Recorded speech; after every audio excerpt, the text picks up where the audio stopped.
Ben écoutez, notre spectacle a pour titre Péronnelle. Et c'est une pièce écrite par notre compatriote Ludovic Eman Obiang. Alors, le synopsis de ce spectacle-là, ben, je vous le lis parce que, pour que je ne me trompe pas, hein, je l'ai écrit. Alors, Péronnelle dit quoi? Ben, on n'est jamais trahi que par les siens. C'est la propre bonne de la femme du gouverneur qui conduira à l'indépendance. En effet, l'histoire raconte les péripéties d'une fille qui a été adoptée tout enfant par l'épouse du gouverneur, et elle s'appelle Ada. Mais Ada renie ses racines et se mue en Péronnelle. Et Péronnelle, c'est un peu la bonne à tout faire. Et dans ce tout faire-là, qu'est-ce qui se passe? Ben, elle est complice des frasques de Madame. Donc, elle connaît tous les secrets de Madame. Et puis, un jour, un de ses anciens camarades de jeu, à Como, est donc promu gardien des masques. Donc là, on reste un peu dans le contexte, disons, de la tradition et du village. Mais cette action, disons, d'Acomo, qui prend le masque, va permettre à Péronnelle, disons, de renouer avec son nom Ada. Parce que dès qu'elle est devenue, disons, la servante du couple du gouverneur, comme on a dit tout à l'heure, elle avait totalement renié ses racines. Mais l'histoire de son ami d'enfance à Como, qui brandit le masque pour, disons, valoriser, disons, les us et coutumes, les racines culturelles de leurs origines, mais permet aussi à Péronnelle, à ce moment-là, de se souvenir de ce que c'est la tradition.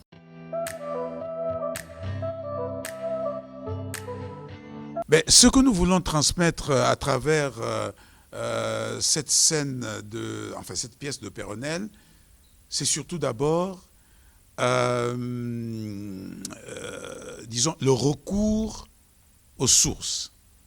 Faire comprendre aux gens que, quel que soit le degré du modernisme disons, qui nous habite, on ne doit jamais oublier, disons, nos traditions. Et chez nous en Afrique, on est né dans des familles où chacun de nous porte la responsabilité des ancêtres. On ne porte pas, par exemple, n'importe quel nom quand on est né. On est deux fois l'homonyme de sa grand-mère, de son grand-père, de son père, de sa mère, de la famille. Et quand on porte, par exemple, il y en a qui s'appellent Simbu, il y en a qui s'appellent Obiang, il y en a qui s'appellent, c'est pas moi, Malamba.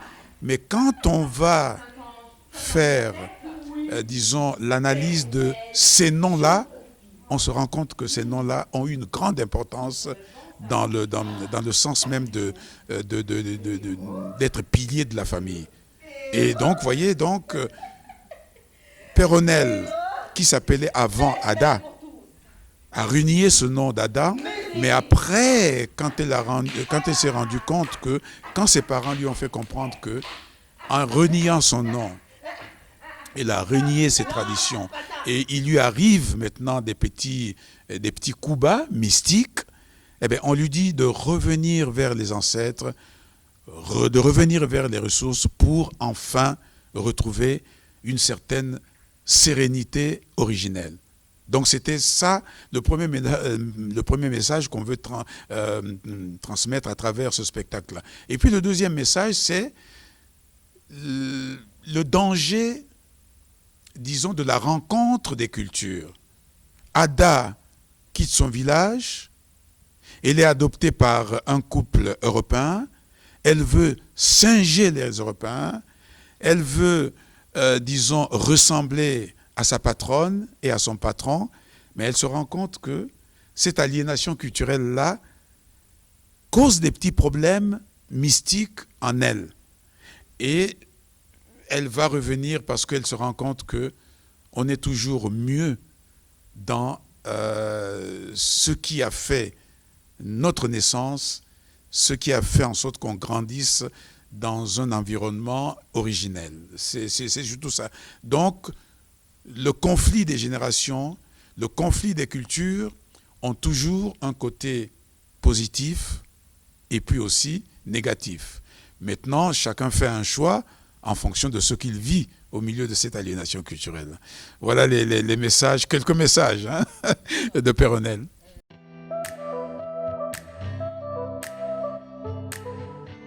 Moi, je viens de commettre une thèse qui vient de sortir en livre, et c'est une thèse qui remet en cause ma carrière, ma profession d'homme de théâtre. Parce que moi, je suis à cheval sur la formation théâtrale occidentale et la formation théâtrale, on va dire, disons, africaine, de mes origines. Parce que tout simplement, le théâtre chez nous, les Bantous, chez nous les Africains, chez nous les Gabonais, commence déjà par les contes, les proverbes. Lorsque nous nous asseyons, par exemple, autour de nos parents pour écouter les contes qui nous parlent du contact entre l'homme et la nature, l'homme et les animaux, c'était déjà ça notre théâtre. Il y avait un acteur, le conteur, qui racontait des histoires, et nous autres, les membres du village qui venions autour de lui, on écoutait cette histoire-là, et c'était déjà ça le théâtre. Maintenant, c'est la même chose sur le plan occidental. Il y a des pièces de théâtre qui sont jouées. De l'autre côté, il y a le public, les spectateurs, et sur la scène, il y a les acteurs. Il y a un rapport entre les spectateurs et puis le public. Après avoir, disons, passé presque un quart de ma vie théâtrale avec le théâtre occidental, mais je me suis rendu compte que il y a des choses que moi j'ai vues chez les conteurs de chez nous au pays qui donnent un peu plus de tonus, un peu plus de performance, disons, dans l'action théâtrale, qui émerveille les gens. Et ma thèse a été de repartir, me faire initier au Bwiti, pour aller, bon, c'est un rituel que j'ai choisi parmi tant d'autres. Hein. Je pouvais prendre autre chose, le Njobi ou bien autre chose. Mais j'ai pris le Bwiti parce que c'est proche de chez moi. Et dedans, je suis parti rechercher dans l'impétrant Bwiti, qu'est-ce qui fait sa performance. Comment il arrive à faire, par exemple, un spectacle pendant toute une nuit. Pendant le Ngosé. Comment est-ce que le joueur de tam-tam peut tenir toute une nuit sans se fatiguer? Vous voyez, donc, c'est en revenant vers, disons, ces rituels-là, que j'ai trouvé les clés qui peuvent faire en sorte que le comédien et le metteur en scène que je suis à cheval sur le théâtre occidental et africain en général et gabonais en particulier, trouve le juste milieu de faire en sorte que quand je joue, par exemple, dans Chaka Zulu, quand les gens me regardent, ils me disent, mais vous avez transcendé. Mais j'ai transcendé parce que tout simplement, je me suis mis les peintures, par exemple, corporelles, avec des couleurs qui ont une signification chez nous. Je me suis mis disons, des matériaux pour avoir une performance qui fait en sorte que aujourd'hui j'ai dépensé la cinquantaine, mais quand je vous fais des sauts, on aurait même peur que je vais me casser les os. Mais c'est pour vous dire que non, j'ai retrouvé dans les matériaux de nos rituels africains, gabonais en particulier, ce qu'il faut pour que l'homme de théâtre que je suis devienne très performant, surtout très endurant. Parce que pour mener la carrière que je mène jusqu'à présent, il a fallu une véritable endurance. Parce que le théâtre, dans notre société, est très, très, très complexe. Voyez? Et quand on n'est pas fort de caractère, fort physiquement, on abandonne et puis on va vers des chemins qui sont plus faciles à vivre. Hein. Et nous, au théâtre, moi, mes acteurs, eh ben, nous avons choisi, un peu tous les hommes de théâtre, on a choisi le chemin le plus difficile. Et pour bien le mener, ben, il faut avoir une endurance et il faut avoir une force mentale et physique.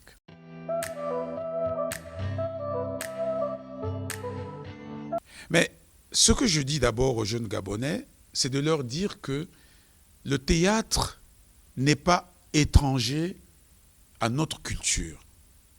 Comme je le disais tout à l'heure, le théâtre fait partie de notre culture. Comme je disais, les contes que nous écoutions dans nos villages, les proverbes que nous découvrons dans les livres, ou bien alors que les parents nous disent au village, c'est tout ça notre théâtre. Et le théâtre, les conteurs par exemple d'avant, nous parlaient des problèmes qu'il y a dans le village. Le problème de la polygamie. Pourquoi papa et maman ne s'entendent pas? Pourquoi l'oncle et ses neveux ne s'entendent pas? Pourquoi dans la famille, il y a des divisions? Mais c'est dans nos contes que nous apprenions cela. Mais le théâtre actuel, c'est la même chose. Les textes qui sont écrits par les auteurs contemporains, mais ce sont des textes qui racontent nos histoires. Ça raconte les problèmes que nous, enfants, nous avons dans nos familles. Il y a un mal-être des enfants dans la famille. Il y a un mal-être des hommes et des femmes dans leur famille, au travail, partout. Le théâtre aujourd'hui ne fait que transposer ce que nous tous, nous vivons continuellement et quotidiennement. Donc je dis qu'il faut que les jeunes reviennent vers le théâtre. Parce que déjà pour être un bon élève, il faut avoir la mémoire. Et la notion de la mémorisation du texte se travaille au théâtre. Vous avez des jeunes gens qui font du théâtre, mais quand ils vous mettent à mémoriser leurs leçons, le jour de l'examen, ils sont fantastiques. Pendant que les autres traînent, eux, parce qu'ils ont mémorisé leurs leçons, en 20 minutes, ils ont répondu aux questions et puis ils sont partis. Et puis en plus, le langage, par exemple, pour savoir bien parler, pour avoir une bonne diction. Mais il faut venir faire le théâtre, parce qu'au théâtre, on apprend à bien parler et aussi, au niveau de la grammaire, on apprend beaucoup de choses. Au fond, sur la culture générale, le théâtre est un élément très très important parce qu'on apprend les personnages, on apprend les textes et puis on apprend toute la littérature. Et puis surtout, on se découvre parce que l'homme de théâtre joue tous les rôles de la société. Et à partir de ça, il comprend la psychologie de l'être humain. Et ça, dans un monde très trouble comme celui-ci, c'est bien de se connaître soi-même pour savoir bien se positionner dans le milieu actuel qui est très très très dangereux.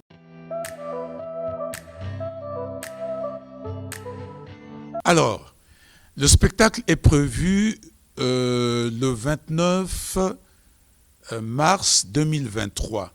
Alors, le spectacle fait partie du grand événement qui va commencer le 27 mars jusqu'au 1er février parce que nous allons célébrer les bâtisseurs du théâtre gabonais autour d'un événement qui est à sa 9e édition appelé Coup de théâtre. Le moment venu, nous allons vous faire appel pour vous annoncer l'ouverture de ce festival-là. Et c'est à ce moment-là que les Gabonais pourront renouer avec le théâtre et comprendre beaucoup de choses sur nos auteurs qui ont disparu, pour les jeunes acteurs d'aujourd'hui. Et puis, peut-être que ça va créer une vocation en ces jeunes-là. Voilà. Ça sera à l'Institut français, en tout cas. Et je vous en prie, madame.